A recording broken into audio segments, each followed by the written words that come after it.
नमस्कार. नवरात्र उत्सव काही दिवसांवर आला आहे. दख्खनचा राजा श्री ज्योतिबा देवांच्या नवरात्र उत्सवाची थोडक्यात माहिती पाहू. ज्योतिबा देवांचा नवरात्र उत्सव हा इतर देवतांपेक्षा वेगळ्या स्वरूपाचा आहे. त्याला आध्यात्मिक व शास्त्राचा आधार आहे. प्रत्येक दिवशी सोहन कमळ पाकळीतील महापूजा असतात. त्याला प्रत्येक पाकळीसाठी मोठे महत्त्व आहे.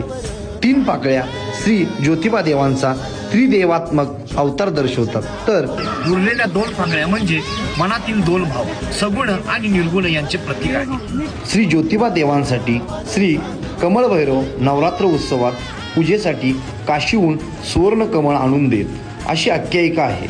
याच्या आधारे कपड्याच्या रंगीत कमळ पाकळ्या करून या महापूजा पुजारी बांधतात. नवरात्र काळात नाथांचा जागर हा 7व्या दिवशी असतो, तर या दिवशी मंदिर रात्रभर दर्शनासाठी खुले राहते. ज्योतिबा देवांचा जागर झाल्याशिवाय करवीर निवासिनी महालक्ष्मीसह इतर देवतांचा जागर होत नाही. नवरात्र उत्सवाची सांगता ही ललित पंचमी दिवशी होते. श्रींची गरुडारूढ अशी पूजा बांधली जाते. या दिवशी सुद्धा मंदिर दर्शनासाठी रात्रभर खुले ठेवले जाते. ज्योतिबाच्या नावानं चांग बलत.